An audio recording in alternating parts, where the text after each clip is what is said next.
Hello welcome friends. तो आज है हमारा लेक्चर नंबर 12 और इसमें हम डिस्कस करने जा रहे हैं फ्रैक्शनल पार्ट फंक्शन, आंशिक भाग फंक्शन, जो कि बहुत ही इंटरेस्टिंग है और बहुत ही आपको इसमें मजा आने वाला है। ठीक है, हम स्टार्ट करते हैं, आज कंटिन्यू करते हैं कल वाले लेक्चर से। कल वाले लेक्चर में हमने ग्रेटेस्ट इंटीजर फंक्शन महत्तम पूर्णांक फलन को कंप्लीट कर लिया है, बस उसका बाकी रह गया था तो ये वाला पार्ट, जो कि हम इसमें डिस्कस करेंगे कि महत्तम पूर्णांक का प्रांत, परिसर और उसका ग्राफ कैसा होता है, उसको हम थोड़ा सा डिस्कस कर लेते हैं। उसके बाद हम इस फंक्शन के ऊपर आ जाता है। ठीक है, अब देखो यार, बात करते हैं हम महत्तम पूर्णांक फंक्शन की, तो थोड़ा बहुत मैं आपको वापस बता दूं क्या होता है इसमें महत्तम पूर्णांक फंक्शन में। ठीक है, इस तरीके से बताया जाता है, अगर इसमें कोई आप इंटीजर रखते हो, कोई पूर्णांक रखते हो, तो बाहर पूर्णांक ही आ जाएगा, और इसमें आप कोई अपूर्णांक रखते हो, मतलब पूर्णांक को छोड़कर कोई भी नॉन इंटीजर रखते हो, तो उस संख्या के जस्ट लेफ्ट वाला कोई भी पूर्णांक होगा, कोई भी इंटीजर होगा, वो आ जाएगा। ठीक है, इतना समझ में आता है? बिल्कुल भैया।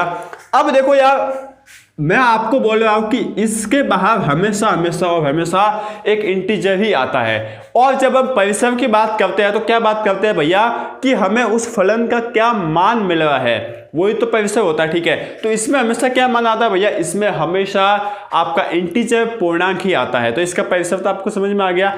ठीक है, तो इसका परिसर समझ में आ गया। अब हम बात करते हैं प्रांत की, परिसर की देख लेते हैं। ठीक है, परिसर इसकी हो जाएगा, रेंज इसकी जो है वो हो जाएगी क्या, एक इंटीजर पूर्णांक हो जाएगा। क्या बात समझ में आई? बिल्कुल भैया, क्योंकि बाहर हमेशा कुछ भी रख लो, बाहर हमेशा आपका एक इंटीजर, एक पूर्णांक ही आएगा। ठीक है, समझ में आता है बात? बिल्कुल भैया। अब हम बात करते हैं भैया प्रांत की, इसके कि इसका प्रांत है वो क्या होगा। ठीक है, तो प्रांत की हम बात करें तो देखो भैया, प्रांत इसमें है ना, प्रांत मतलब x का क्या क्या मान हम रख सकते हैं, वही होता है। ठीक है, अब यहाँ पर हम x के कौन कौन से मान रख सकते हैं? क्या यहाँ पर कोई पाबंदी है x के मान रखने में? बिल्कुल भैया, हमें कोई नहीं पाबंदी दिख रही है, यहाँ पर कोई पाबंदी नहीं है। ठीक है, तो यहाँ पर हम x का कोई भी मान रख सकते हैं, मतलब x बिलोंग्स टू r, मतलब इसका प्रांत है वो क्या हो जाएगा, r हो जाएगा, कोई भी हम मान रख सकते हैं। बिल्कुल समझ में आता है? ये सिंपल सी बात है, लॉजिक सी बात है, एक बार समझ लो, उसके बाद इनको याद तो करने का ही है। ठीक है, अब हम बात करते हैं भैया ग्राफ की, थोड़ा सा यार देखना यहाँ पर ग्राफ की। ठीक है, मुझे आप ये बताओ कि यहाँ पर fx is equal to greatest integer of x है। ठीक है, समझ में आता है?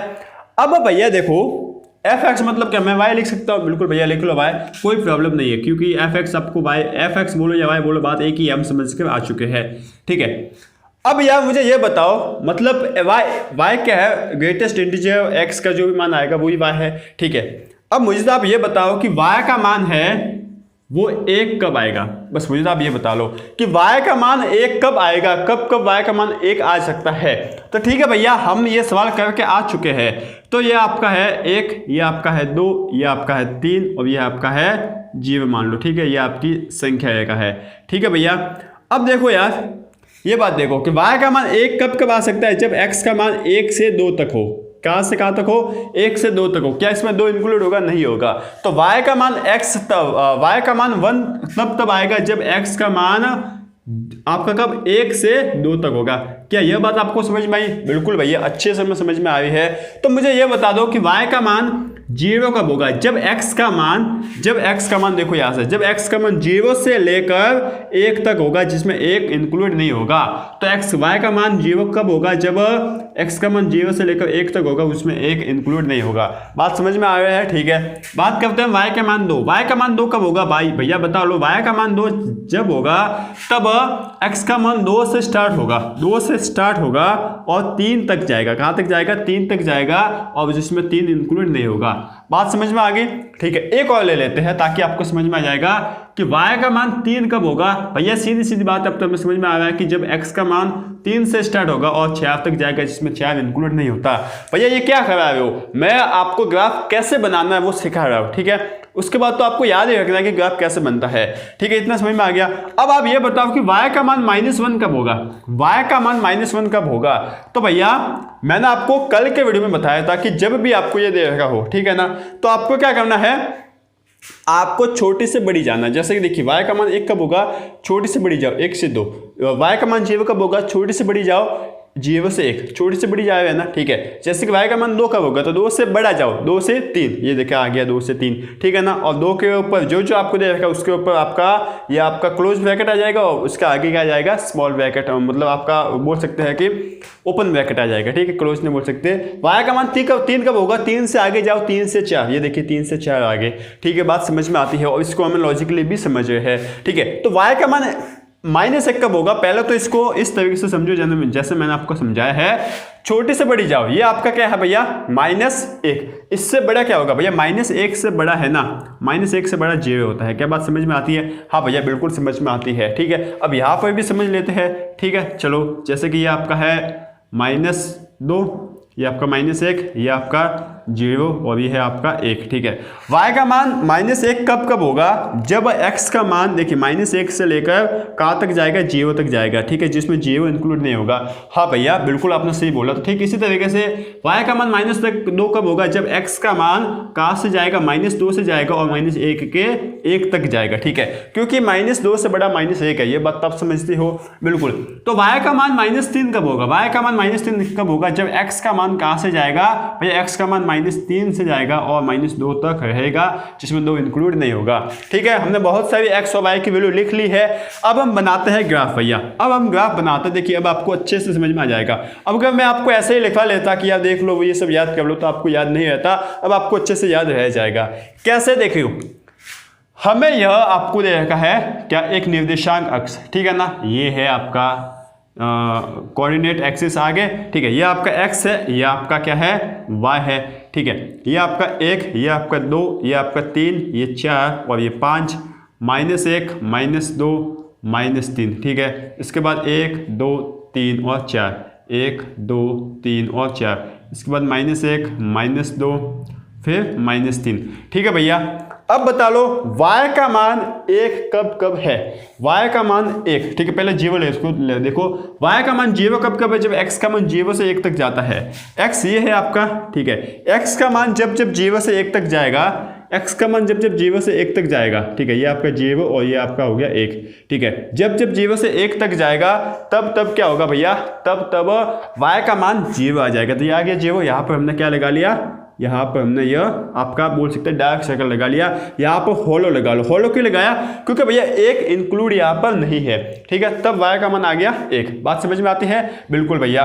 अच्छा अब देखो y का मान 1 कब होगा भैया, y का मान 1 कब होगा, जब x का मान 1 से 2 तक जाएगा, समझ में आता है, ठीक है। तो y का मान 1 कहाँ पर भैया, 1 तो यहाँ पर है, ठीक है, 1 यहाँ पर है ना। तो मान लो हमने x का मान जब 1 रख लिया तब आ गया 1, ठीक है, x का मान 1 से थोड़ा ज़्यादा रख लिया तब आ गया ये, उस तरीके से x का मान थोड़ा ज़्यादा रखते गए तो यहाँ तक कुछ आता है, बिल्कुल भैया। तो मतलब x का मान जब हम 1 से 2 तक रखते हैं ना, तब हमें क्या मिलता है, y का मान 1 मिलता है और यहाँ पर आ जाएगा ओपन ब्रैकेट, ठीक है, आपका बोल सकते हैं होलो सर्कल आ जाएगा। बात समझ में आ रही है, कुछ इस तरीके से बन रहा है ना, देखो समझ में आता है, ठीक है। y का मान 2 कब होगा, देखिए y का मान 2 कहाँ पर, यहाँ पर, ठीक है, y का मान 2 कब होगा, जब x का मान पहले 2 रखेंगे, ये रख लिया 2 रखने पर y का मान आ गया 2, ठीक है, उसके बाद 2 से थोड़ा आगे बढ़ते जाएंगे और कुछ यहाँ तक आ जाएंगे, ठीक है ना। हाँ भैया ये होगा, क्योंकि जब x का मान हम 2 से 3 तक रखेंगे तब y का मान क्या आ रहा है, 2 आ रहा है इस पूरे इलाके में। हाँ भैया बिल्कुल, 3 है इसमें लेकिन 3 इंक्लूड नहीं है, ठीक है ना, 2 से 3 तक है। y का मान 3 कब आएगा, जब हम x का मान 3 रख लेंगे, ये रख लिया 3 और फिर 3 से थोड़ा आगे जाएंगे 4 तक, ये हम चले गए, ठीक है। इसी तरीके से आगे ये बढ़ता जाएगा, ये आपका 4 कब आ जाएगा, जब 4 से 5 तक जाएंगे, ठीक है। इसी तरीके से यह कुछ होता रहेगा। बात समझ में आ गई, समझ में आ रहा है कुछ फंक्शन, बिल्कुल इस तरीके से कुछ ग्राफ बनेगा। नीचे भी चले जा सकते हैं क्या, ठीक है। y का मान -1 कब होगा, जब x का मान -1 से 0 तक आएगा। x का मान देखो, y का मान -1 y का मान आना चाहिए, और जब x का मान कब होगा, -1 से 0 तक, ठीक है। तो -1 से 0 मतलब यहाँ पर देखिए 0 इंक्लूड नहीं है, तो यहाँ पर लगा लो आप कौन सा, होलो सर्कल, खाली वृत्त, ठीक है। और यहाँ पर -1 पर क्या आ रहा है, -1 ही आ रहा है, तो यहाँ पर कुछ इस तरीके से लगा लोगे डार्क सर्कल, ठीक है। तो ये आपका आगे बढ़ा ना आगे, बिल्कुल भैया। ये मैं -1 यहाँ पर लिख लेता हूँ, ठीक है, ये -2 यहाँ पर लिख लिया और ये -3 यहाँ पर, ठीक है। अच्छा, y का मान -2 कब आएगा? जब हम x का मान एक बार -2 रखेंगे, x का मान -2 रख लो, ठीक है। उसके बाद आगे बढ़ते जाएंगे, ज़्यादा संख्या लेते जाएंगे और -1 तक जाएंगे जिसमें -1 इंक्लूड नहीं है, तो ये हम क्या रख लेंगे, इस हॉलो सर्कल को यहाँ पर लगा लेंगे। हाँ भैया, ठीक है। x का मान, y का मान -3 कब आएगा? जब x का मान हम -3 रखेंगे एक बार, ये हमने रख लिया -3, ठीक है। देखिए ये आपका -3 रखने पर x का मान, y का मान -3 आ गया, और जब हम आगे बढ़ते जाएंगे तो कुछ इस तरीके से होगा। हाँ भैया, ये आपका काम हो गया, ठीक है। तो कुछ किस तरीके का ग्राफ बन रहा है देख लो यार, किस तरीके का ग्राफ बन रहा है देख लो। बात समझ में आ रही है ना? बिल्कुल अच्छे से हमें समझ में आ रही है। अब आप ग्राफ को देखकर भी इसका परिसर और प्रांत निकाल सकते हो। कैसे? देखो यहाँ पर जो डार्क सर्कल है ना, वो कहाँ है, ठीक है ना। ये देखिए डार्क सर्कल जो है ना, हमेशा इंटीजर पर ही है, ठीक है। तो हमेशा यह बाहर इंटीजर ही देता है, ठीक है। ये देखो 1 2 3, वाई का मान कहाँ है भैया? वाई का मान देखिए 1 2 3 4 5 6, इस तरीके से -1 -2 -3, ये सभी क्या है? इंटीजर है, ठीक है। तो इंटीजर क्या होंगे? हमें मतलब आपका परिसर क्या होगा? हमेशा इंटीजर। और प्रांत तो हमेशा देखिए हम x का कोई भी मान रखे, कोई भी हमें यहाँ पर कोई पाबंदी नहीं है। बिल्कुल भैया, अच्छे से समझ में आ गया है, कोई डाउट बचा ही नहीं है, नहीं बचा है। बहुत ही अच्छी बात है यार, अच्छे से आपको समझ में आ गया है। यह सभी हमने गाथा जो गाई है ना, वो इस ग्राफ को बनाने के लिए गाई है। समझ में आता है? बिल्कुल। और हमें ग्राफ भी समझ में आ गया है, ठीक है। आपको मोड का ग्राफ मैंने नहीं बताया है यार, कोशिश करना बनाने की। अगर नहीं हो पाया तो यार बोल लेना, मैं आपको करा लूंगा, ठीक है ना, जब भी टाइम मिलेगा तब। अब फिलहाल जो है वो बीच में रह गया, तो यार रह ही गया है। अब थोड़ा सा टाइम नहीं मिल पा रहा है, टाइम मतलब आपका सिलेबस थोड़ा सा पीछे है यार, तो हम कोशिश करते हैं इसको फटाफट कवर करने की। देखो यार, फ्रैक्शनल पार्ट फंक्शन। अब हम बात करते हैं आंशिक भागफलन की। ये भैया कुछ होता क्या है? देखो इसको हम किस तरीके से बताते हैं, पहले तो ये देखते हैं, ठीक है भैया। इसको बताने का तरीका है ना, सिंपल सा ये है कि हम कर्ली ब्रैकेट का यूज करते हैं, मंझले कोष्ठक का, और उसके अंदर हम बता देते हैं x को, ठीक है। तो इसे हम क्या बोलते हैं? x fractional part function of x, ठीक है। x का आंशिक भागफलन, समझ गए? Fractional part function of x इसे हम बोलते हैं। और यह काम कैसे करते हैं भैया? जब भी हमें फ्रैक्शनल पार्ट फंक्शन निकालने का होगा तो हम क्या करते हैं? हमें बोल लिया गया कि x का फ्रैक्शनल पार्ट फंक्शन निकालो। तो x का फ्रैक्शनल पार्ट फंक्शन निकालने के लिए हम उस संख्या x में से उस संख्या का ग्रेटेस्ट इंटीजर महत्तम पूर्णांक घटा देते हैं, और जो हमें आंसर मिलता है वो हमारा क्या होता है? Fractional part function. भैया आंशिक भाग फंक्शन थोड़ा सा आप समझो कि जैसे कि जो आंशिक भाग बचता है ना, जैसे कि 2.2, ठीक है ना। तो 2.2 जो 0.2 है ना, वो आंशिक भाग है, ठीक है, वो आंशिक है भाग। तो वो वाला मान ये निकाल के देता है, ठीक है। और ये किस तरीके से निकालता है, क्या क्या काम करता है, वो हम यहाँ पर समझने वाले हैं। ये फॉर्मूला यार लिख लो, क्या होता है आंशिक भागफलन का, किस तरीके से आता है। आंशिक भागफलन ऑफ x, मतलब किसी फलन का किसी x का में आंशिक भाग निकालना हो तो हम उस संख्या x में से उस संख्या x का महत्तम पूर्णांक को घटा देते हैं, ठीक है। एग्जाम्पल देखते हैं जिससे आपको और भी समझ में आ जाएगा। आपको बोल दिया गया कि आप बताइए 2.25 का फ्रैक्शनल पार्ट फंक्शन बताइए। आपको कुछ नहीं करना, इस संख्या को एज इट इज लिख लीजिए, ये आपकी संख्या है, और माइनस कर दीजिए इस संख्या का आंशिक क्या बोलते हैं, महत्तम पूर्णांक फंक्शन, ग्रेटेस्ट इंटीजर फंक्शन, ठीक है। ये हमने माइनस कर दिया। अब 2.25 का भैया ग्रेटेस्ट इंटीजर कितना होता है हमें पता है अच्छे से, 2 आता है, ठीक है। 2 आता है क्या? बहुत ही अच्छे से। तो 2.25 माइनस 2 कितना आ गया भैया? ये आ गया 0.25। समझ में आ रहा है ना? ये जो आंशिक भाग बचा था वो यहाँ पर आंसर आ गया है, ठीक है ना। इसी तरीके से देखो यार, इसी तरीके से आपको बता दिया गया कि 4.67, ठीक है, ये आपको बोल दिया गया। तो यहाँ पर देखो यार, क्या करना है आपको, संख्या एज इट इज यहाँ पर ऐसा का ऐसा लिखने का है, ठीक है। माइनस आपको करने का है greatest integer of 4.67। Greatest integer of 4.67 कितना होता है भैया? 4 ही होता है, ठीक है। तो यहाँ से हम 4.67 में से 4 को घटा देंगे तो यहाँ से हमें मिल जाएगा भैया 0.67। क्या बात आपको चमकी है? बहुत ही अच्छे से भैया हमें चमक रही है। बस आप आगे सॉल्यूशन इस तरीके से एग्जांपल्स कराते जाओ, फटाफट चेप रहे हैं। तो देखो यार, आपको बोल दिया गया कि पाई का आप फ्रैक्शनल पार्ट फंक्शन निकालो। पाई का फ्रैक्शनल पार्ट फंक्शन, ठीक है। अच्छा, पाई में से पाई का फ्रैक्शनल पार्ट फंक्शन हटा लो, मतलब 3.14 में से हम इसके अप्रोक्सीमेट वैल्यू ले ले 3.14, इसमें से आप 3.14 का क्या घटा लो, ग्रेटेस्ट इंटीजर घटा लो। तो भैया यहाँ से हमें मिलता है क्या?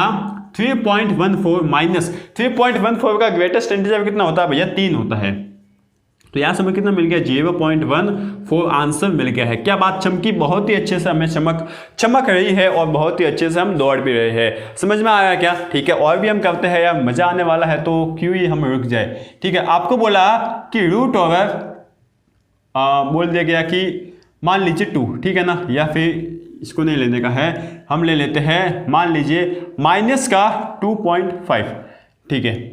इसका आप ग्रेटेस्ट इंटीजर बता, सॉरी आपका महत्तम आंशिक भागफलन बताइए। क्या माइनस का 2.5 इसका आंशिक भागफलन बताइए। सीधी सीधी बात है, देखो यहाँ पर आप समझना, यहाँ पर क्या समझना, इसको संख्या को एज इट इज रख लिया, ठीक है। यहाँ पर बहुत बार हम कंफ्यूज करते हैं, इस संख्या को ऐसा कैसा रख लिया ना, माइनस इस संख्या का ग्रेटेस्ट इंटीजर, कौन सी संख्या, -2.5, ठीक है ना। हम कई बार इस ग्रेटेस्ट इंटीजर में सिर्फ 2.5 को ही रख लेते हैं, जो कि बहुत ही गलत है, ठीक है। इस पूरी संख्या को यहां पर रखना है, ठीक है। अब -2.5 का ग्रेटेस्ट इंटीजर कितना होता है ये बता दीजिए यार। -2.5 का ग्रेटेस्ट इंटीजर भैया होता है 3, ठीक है, यही होता है, बिल्कुल भैया यही होता है। तो यहां से माइनस का 3 आएगा, तो ये आ गया आपका -3, ठीक है। तो आपको कितना मिल गया भैया, हमें मिल गया यहां से 2.5 प्लस का 3, तो यहां से हमें मिल गया है 0.5। बात समझ में आ गई क्या, 0.5 आ रहा है, बात समझ में आई, 0.5, ठीक है। और भी देखते हैं यार, इसके बाद मैं आपको अच्छा सा एक तरीका बताऊंगा, ठीक है। आपको मिल गया कि माइनस का 1.62, इसका आप फ्रैक्शनल पार्ट निकालिए। इसके फ्रैक्शनल पार्ट को निकालने के लिए माइनस का 1.62 माइनस कर देंगे इसमें से क्या भैया, इस माइनस का 1.62 का ग्रेटेस्ट इंटीजर, ठीक है। माइनस का 1.62 माइनस का 1.62 का ग्रेटेस्ट इंटीजर भैया -2 होता है, तो यहां पर हमने लिख लिया -2, ठीक है। अब देखो यार, यहां से क्या हो जाएगा, माइनस का 1.62 माइनस इंटू माइनस प्लस का 2 आ जाएगा, ठीक है। तो यहां से हमें भैया मिल जाएगा कितना, यहां से हमें मिल जाएगा 38 पॉइंट का 38 मिल जाएगा। बहुत समझ में आ गई क्या, बहुत ही अच्छे से बात हमें समझ में आ रही है, कोई डाउट है इस नहीं, ठीक है। चलो तो आगे हम और भी करते हैं, ठीक है। चलो तो यहां से हमें मिला है भैया, जैसे कि माइनस का 2 बोल लिया कि 47, ठीक है। इसका आपको फ्रैक्शनल पार्ट निकालना है, क्या कर लेंगे, माइनस का 2.47 कर देंगे, ठीक है। इस माइनस का 2.47 का ग्रेटेस्ट इंटीजर कर लेंगे, ठीक है। तो अब हम क्या कर लेंगे, देखो माइनस का 2.47 माइनस के 2.47 का ग्रेटेस्ट इंटीजर भैया -3 होता है, ये हमें अच्छे से पता है, अभी हम पढ़ कर आए हैं, ठीक है। तो यहाँ पे -3 इंटू माइनस हम कर देंगे तो कितना आ जाएगा भैया, यहाँ से आ जाएगा माइनस का 2.47 प्लस का 3, तो यहां से हमें भैया कोई बात नहीं, हमें मिल रहा है कितना, हमें मिल रहा है 5.57, ठीक है, 0.53, ठीक है। इस तरीके से हमें कुछ मिल रहा है। क्या बात समझ में आ रही है, बहुत ही अच्छे से समझ में आ रही है, कोई डाउट है ही नहीं। इस तरीके से आपको सवाल पूछे जाते हैं, बात समझ में आ रही है क्या, बहुत ही अच्छे से भैया हमें बात समझ में आ रही है। अब डाउट यार कहाँ पर आता है, डाउट आता कहाँ पर है भैया, डाउट आता है हमें प्लस वाली संख्या में तो कोई प्रॉब्लम है ही नहीं, यहाँ पर थोड़ी सी प्रॉब्लम आती है। तो देखिए प्रॉब्लम वाली कोई बात है तो नहीं, वैसे कोई प्रॉब्लम वाली बात है तो नहीं, क्योंकि जो हमें संख्या दे रखी है उस संख्या में से उस संख्या का ग्रेटेस्ट इंटीजर घटा दो, ठीक है। लेकिन प्लस वाले में प्रॉब्लम नहीं है, माइनस वाले में थोड़ी सी प्रॉब्लम क्या रह जाती है, ठीक है।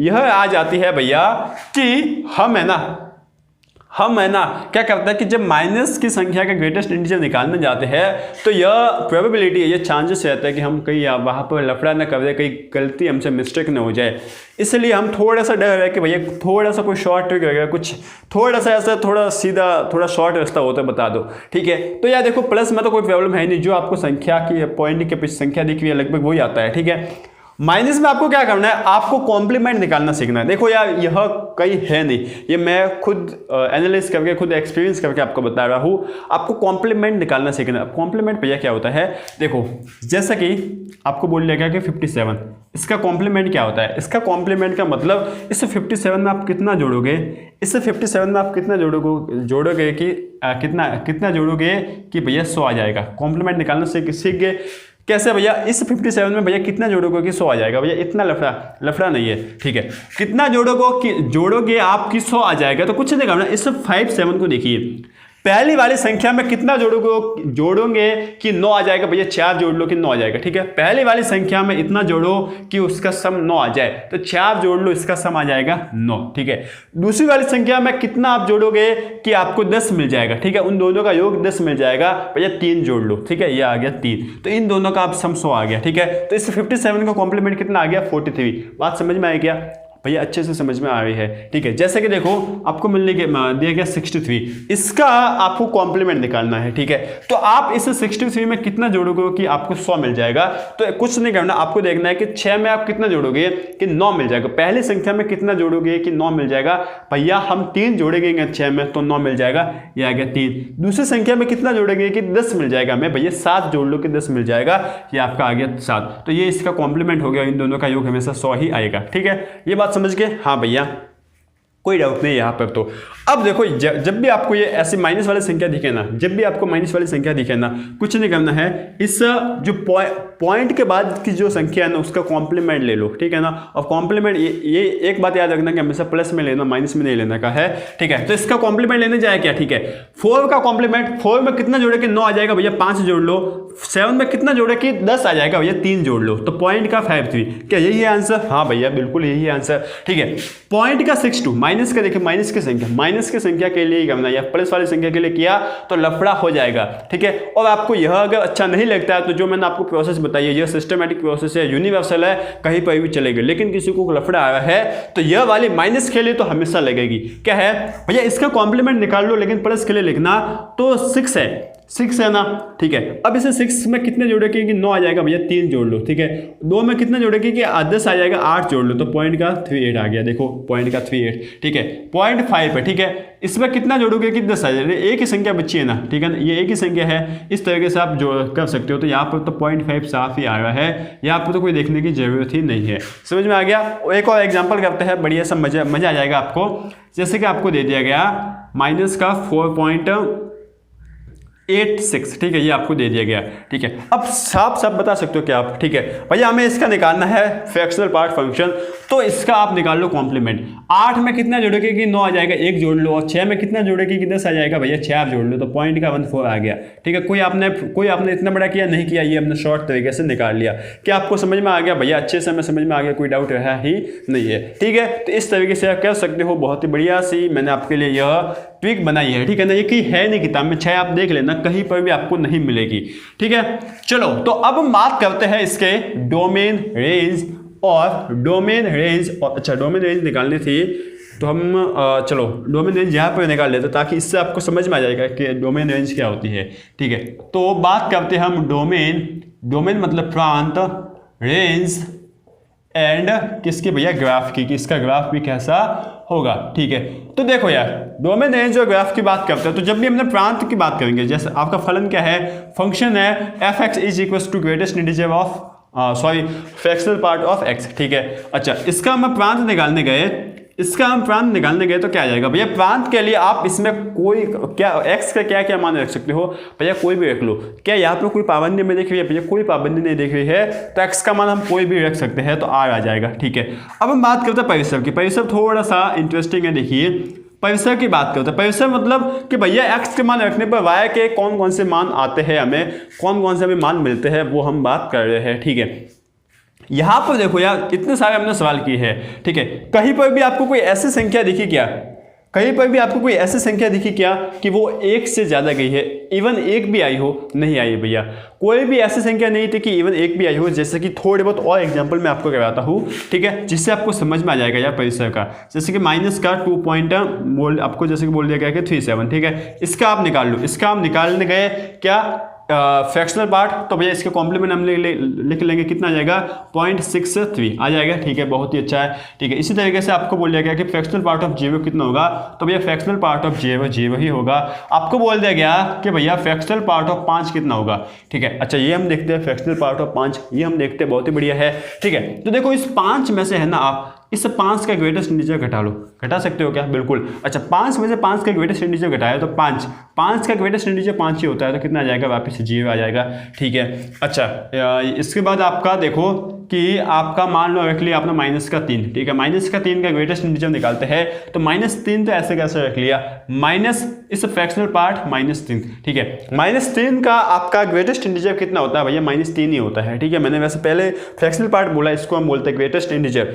-3 का ग्रेटेस्ट इंटीजर -3 ही होता है बिल्कुल। तो -3 इंटू -3 कितना हो जाएगा भैया -3 + 3 ये भी हो जाएगा 0। तो इन तीनों को देखकर हम क्या पता लगा है भैया, 0 भी है, प्लस की संख्या भी और माइनस की संख्या भी है, ये सभी क्या इंटीजर। तो हम डायरेक्टली ये बोल सकते हैं क्या कि किसी भी इंटीजर का ग्रेटेस्ट इंटीजर जो है ना, सॉरी फ्रैक्शनल पार्ट फंक्शन है ना, वो हमेशा 0 होगा। कोई भी आप इंटीजर रख लो, कोई भी पूर्णांक रख लो, हमेशा उसका फ्रैक्शनल पार्ट फंक्शन जो आएगा, फ्रैक्शनल पार्ट वैल्यू आएगी, वो हमेशा 0 ही आएगी। हाँ भैया, ये तो हम समझ चुके हैं और इसको हमें याद भी करना है। ठीक है, समझ में आ गया, बहुत ही अच्छी बात है।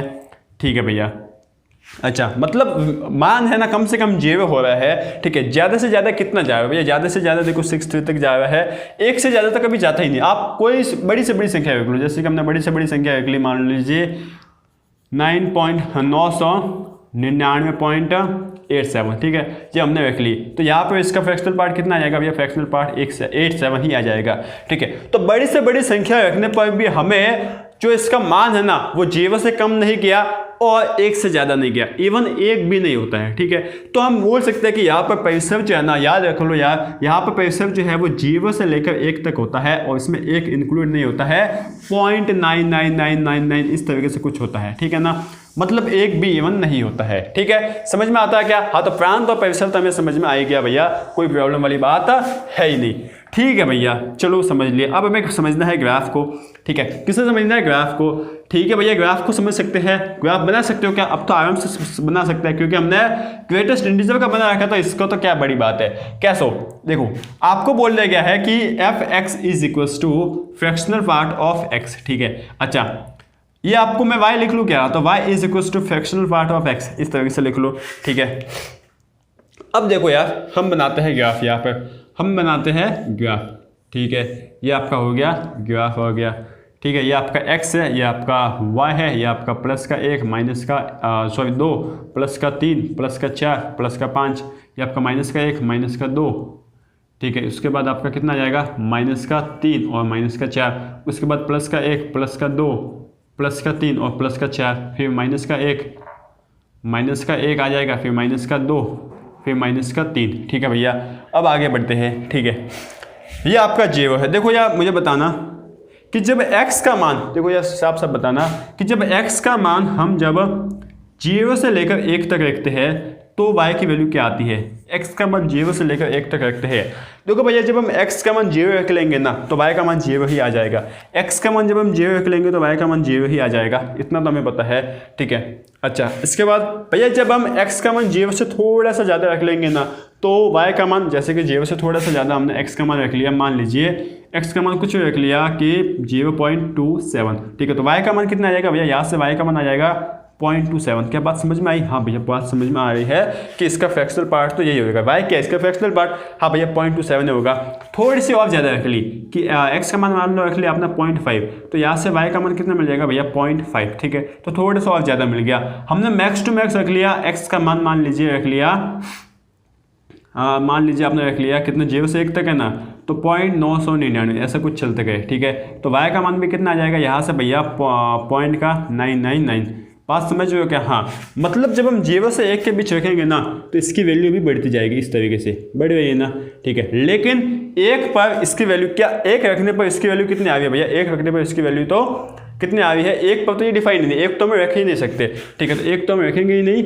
ठीक है, और 1 रखने पर इसकी वैल्यू 0 आ जाती है, तो 1 रखने पर इसकी वैल्यू आ जाएगी 0। तो 0 से 1 तक इसकी वैल्यू कहाँ तक? 1 तक ही आती है। बात समझ रहे हो ना? ठीक है, मतलब जैसे जैसे हम 0 से 1 तक जाएंगे, वैसे वैसे इस y की वैल्यू जो है वो बढ़ती जाएगी, बढ़ती जा रही है।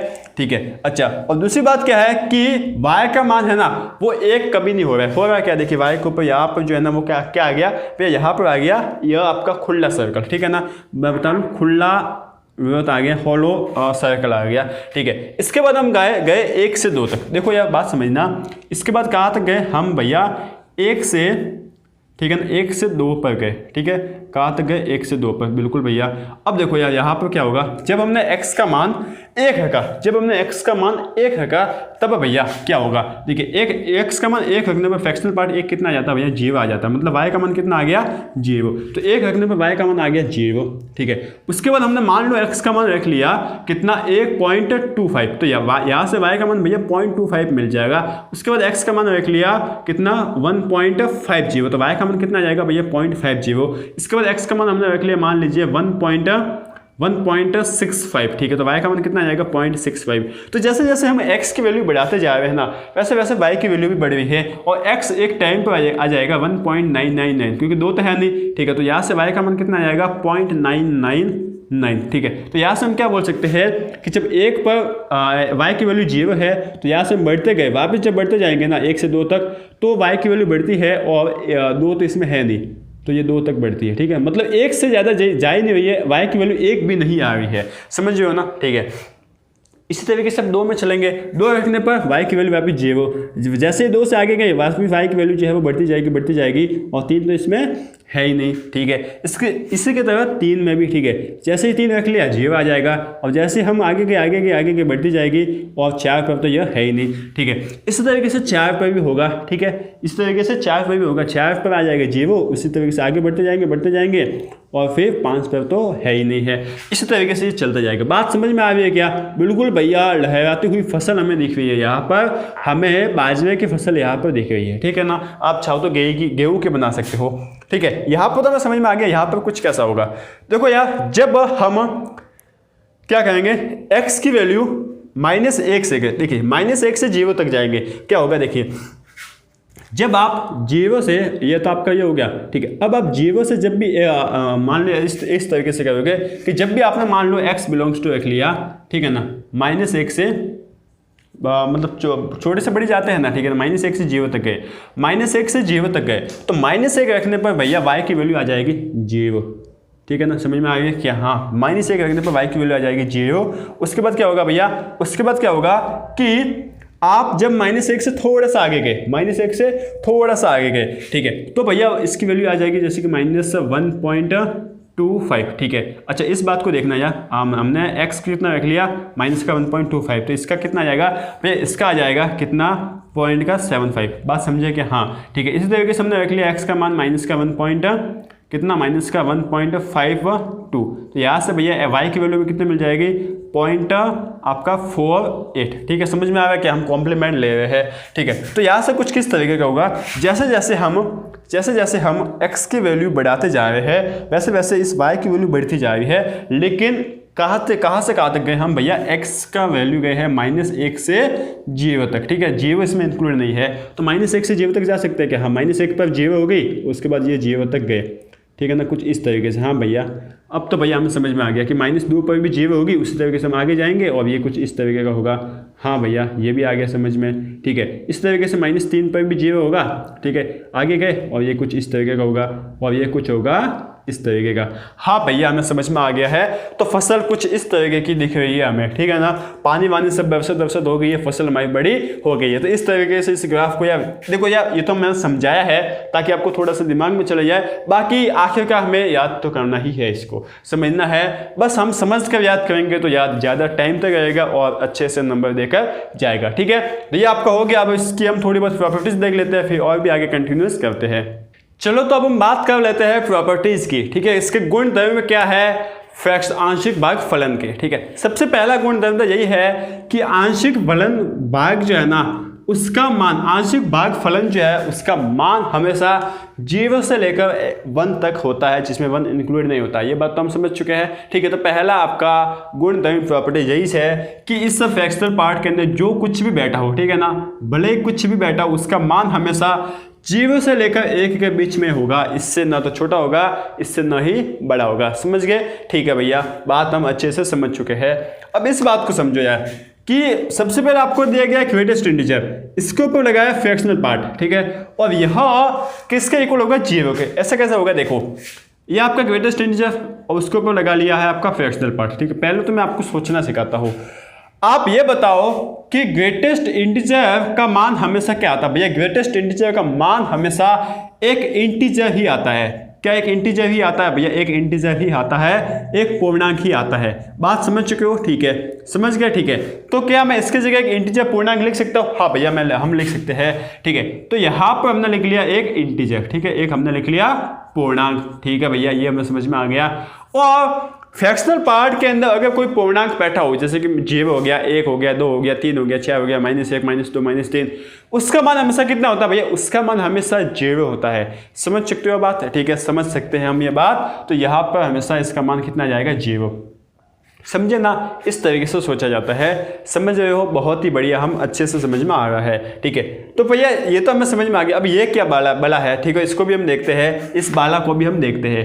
देखो यार, फ्रैक्शनल पार्ट का मान हमेशा इस पहले वाली प्रॉपर्टी से कहो कितना हो सकता है भैया, फ्रैक्शनल पार्ट का मान हमेशा 0 से लेकर 1 तक होता है। क्या ये बात आपको पता चलती है? हाँ भैया, ये बात हमें पता चलती है।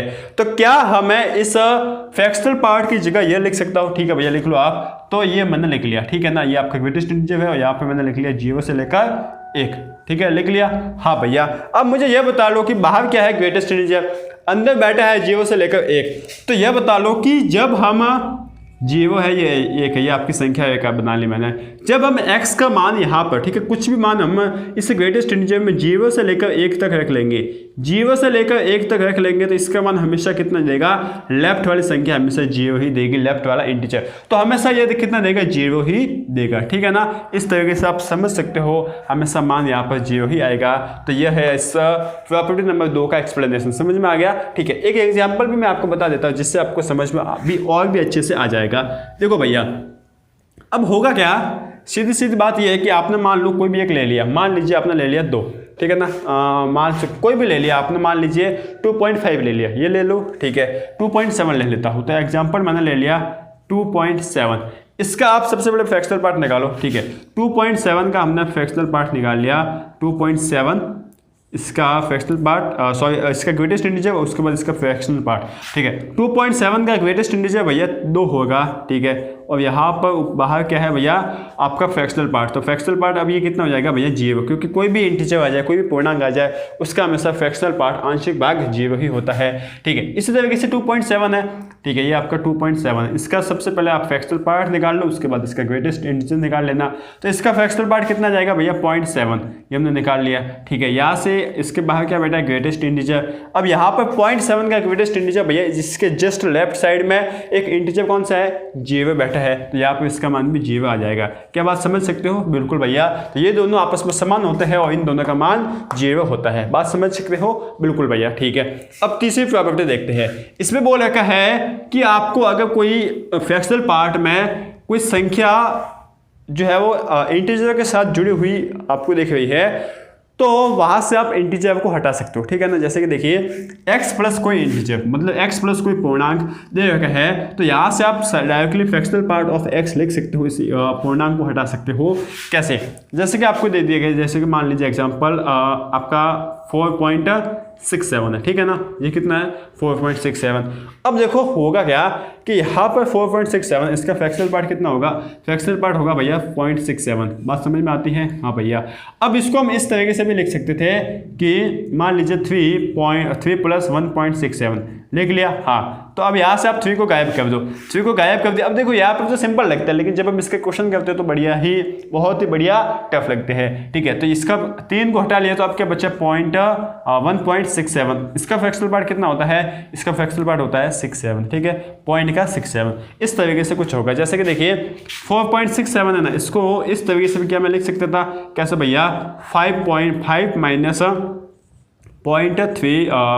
0.33। हाँ भैया, इस तरीके से भी आप लिख सकते थे, क्योंकि इससे 4.67 ही आना है। हाँ भैया, बहुत ही बढ़िया। ठीक है, तो यहाँ से मैं 5 को क्या गायब कर सकता हूँ? हाँ भैया, 5 को गायब कर दो, और अंदर अब क्या बचा? माइनस का 0.33 बचा है, माइनस का 0.33 बचा है। बचा है क्या? हाँ भैया, अच्छे से बचा है।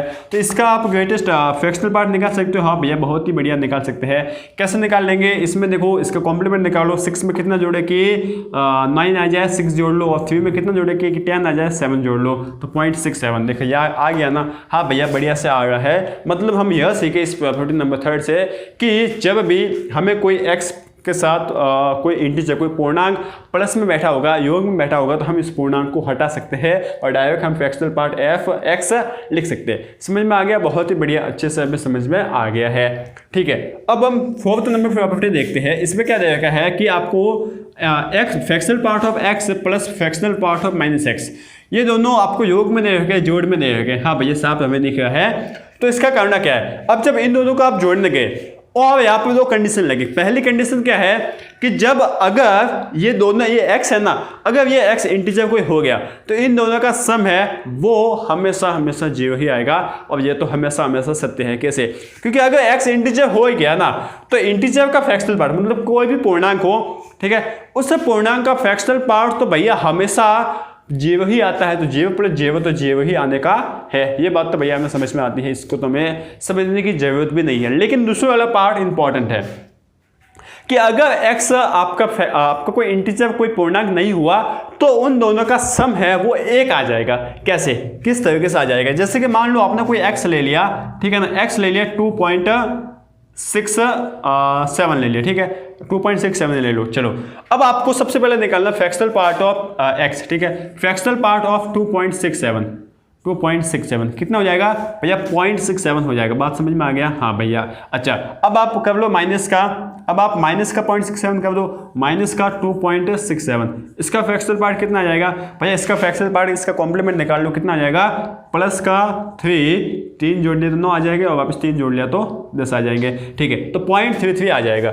अब इन दोनों का सम किया है ना, देखो इन दोनों को आप जोड़ लो, तो जब भी हमने इन दोनों को जोड़ा ना 0.67 प्लस 0.33 तो ये कितना आ जाएगा भैया? 0.1 आ जाएगा, 1.0 आ जाएगा, मतलब आपका एक आंसर आ जाएगा। बात समझ रहे हो क्या? हाँ भैया अच्छे से हम समझ रहे हैं। और यह बहुत ही इंपॉर्टेंट प्रॉपर्टी है कि जब हम x का fractional part of x plus fractional part of -x को जोड़ते हैं ना तो अगर x आपका इंटीजर हुआ तो 0 आएगा और अगर इंटीजर नहीं हुआ तो 1 आएगा। इस बात को आप याद रखना। और इससे हम ये बोल सकते हैं कि यहाँ से हम x को इस तरीके से लिख सकते हैं, x is equal to 1 minus fractional part of -x, या फिर -x को हम फ्रैक्शनल पार्ट ऑफ -x को इस तरीके से लिख सकते हैं कि 1 minus fractional part of x, ठीक है ना। तो ये काफ़ी बढ़िया काम आएंगे जब हम बड़े बड़े सवाल करेंगे।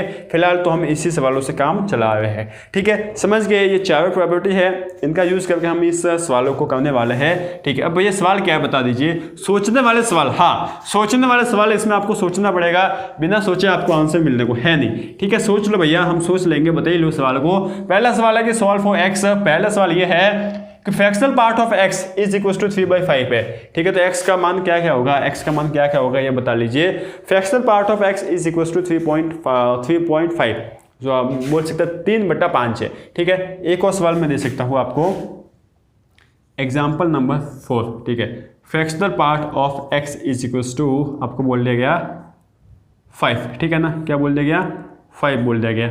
अब बताइए, ठीक है। पहला सवाल तो हम देखते हैं कि भैया फ्रैक्शनल पार्ट ऑफ, देखिए पहला सवाल समझिए आप, fractional part of x is equal to 3.5 है, 3/5 है, 3/5 है। 3/5 कितना होता है भैया? समथिंग होता है 0.6 होता है ना, हाँ समथिंग या 0.6 ही होता है।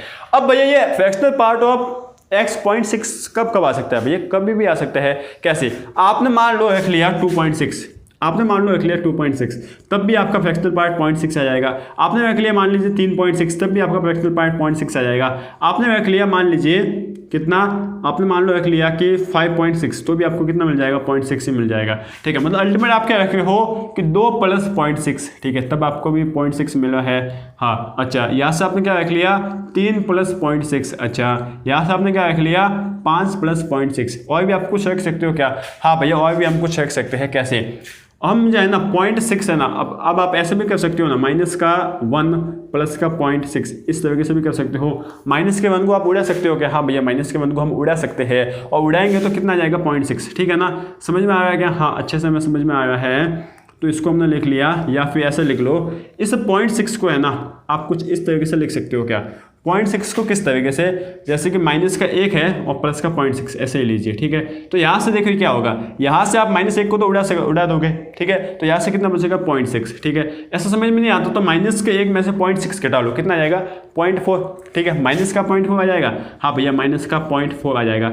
इसका आप निकाल लो कॉम्प्लीमेंट, या फिर इसका फ्रैक्शनल पार्ट निकाल लो, 0.6 ही आ जाएगा। तो आप क्या कह रहे हो?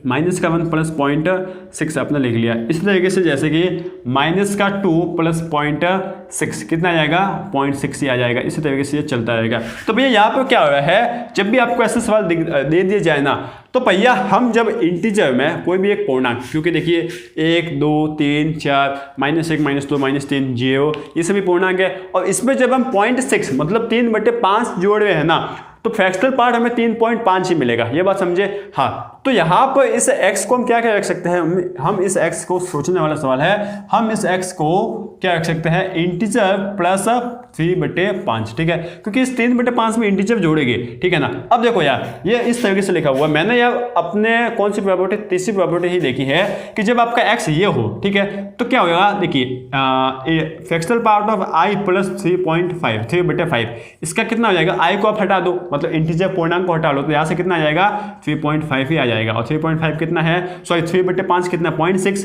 तो यहाँ से 0.6 ही आ जाएगा। बात समझ रहे हो ना, ठीक है। तो यहाँ पर x का मान कितना जाएगा, इंटीजर प्लस 3/5। तो इस तरीके से सोचना तो पड़ेगा ही आपको, ठीक है। ठीक इसी तरीके से है भैया, x fractional part of x is equal to 1/2 है, ठीक है। इसका मान मैं बता सकता हूँ, x बिलोंग्स टू आपका i प्लस 3/5 है। और यहाँ से कितना हो जाएगा भैया, साफ दिख रहा है, आप तो समझ में आ गया, i प्लस 1/2। यहाँ से ये थर्ड सवाल आप देखिए, fractional part of x is equal to 5 है, x का मान कितना होगा भैया, x का मान यहाँ पर सोचना पड़ेगा कितना आएगा, सोच लो कितना आएगा, सोच लो कितना आएगा, आएगा ही नहीं। क्यों, क्योंकि भैया फ्रैक्शनल पार्ट x का मान है ना, वो हमेशा 0 और 1 के बीच में ही होता है, जिसमें 1 भी नहीं होता है, तो ये तो 5 है, ठीक है, मतलब यह डज नॉट एग्जिस्ट, ठीक है ना। क्या लिखेंगे, डज नॉट एग्जिस्ट, अस्तित्व नहीं है, ठीक है ना, अस्तित्व नहीं है, बिल्कुल भैया समझ चुके हैं हम, ठीक है। चलो, तो अब हम इस सवाल को कर लेते हैं, ये वाला सवाल भी है, बहुत बढ़िया सा सवाल है, इसको कर लेते हैं, फिर हम हमारा जो फ्रैक्शनल पार्ट है वो कंप्लीट हो जाएगा, बढ़िया से हमारे हो जाएंगे। अब मैं आपको डीपीपी देना भी चालू करूँगा, जिससे आप डीपीपी में सवाल भी अच्छे कर सकते हो, ठीक है। ठीक है, तो कोशिश करूँगा जल्दी ही आपके लिए डीपीपी लाने की। तो आपको दे दिया गया fractional part of x² minus fractional part of x minus का 12 इज इक्वल टू 0, ठीक है। अब इसको जो है ना क्या करना है, सिंपल सी बात है, पहले तो आप फ्रैक्शनल पार्ट की तरह ही देखो, इसको एक सिंपल सा x देखो, ठीक है, फ्रैक्शनल पार्ट देखना है, लेकिन इसको सिंपल सा x देखो फिलहाल, ठीक है। इसका हम गुणनखंड कर लेंगे, ठीक है। तो fractional part of x² minus का 4 फ्रैक्शनल पार्ट x प्लस का 3 फ्रैक्शनल पार्ट x माइनस का 12, ठीक है। तो यहाँ से आपका क्या आ जाएगा भैया, यहाँ से आ जाएगा फ्रैक्शनल पार्ट ऑफ x, ठीक है, माइनस कितना आ जाएगा 4, और फिर fractional part of x plus का 3 आ जाएगा। हाँ भैया, ये हमें समझ में आता है। तो यहाँ से फ्रैक्शनल पार्ट का मान कितना आ गया, यहाँ से फ्रैक्शनल पार्ट का मान आ जाएगा 4, ठीक है, और यहाँ से फ्रैक्शनल पार्ट का मान आ जाएगा भैया माइनस का 3। अब देखो यार, यहाँ से फ्रैक्शनल पार्ट x का मान आया 4, क्या ये एग्जिस्ट करता है, बिल्कुल नहीं भैया। क्यों एग्जिस्ट नहीं करता, क्योंकि फ्रैक्शनल पार्ट x का मान 1 से ज़्यादा तो होता ही नहीं, 1 भी नहीं होता है, तो ये तो डज नॉट एग्जिस्ट लिख लेंगे, डज नॉट एग्जिस्ट लिख लेंगे। और क्या फ्रैक्शनल पार्ट का x वापस -3 हो सकता है, नहीं, 0 से छोटा तो जा ही नहीं सकता, ठीक है। तो फ्रैक्शनल पार्ट ऑफ x जो है वो आपका ये भी डज नॉट बिलोंग्स टू होगा, ठीक है, डज नॉट एग्जिस्ट होगा, यहाँ पर ये एग्जिस्ट करता ही नहीं है। तो कुछ इस तरीके से यहाँ पर फ्रैक्शनल पार्ट हमारा कंप्लीट होता है, और भी इसके सवाल जो है वो मैं आपको डीपीपी के थ्रू दे दूंगा। बाकी यार उम्मीद है कि समझ में आपको आ गया होगा, ठीक है। तो तब तक के लिए यार पढ़ते रहिए, इसी तरीके से आगे बढ़ते रहिए, मेहनत करते रहिए यार, बस, और साथ साथ भैया को सपोर्ट भी करते रहिए, ठीक है। Thank you.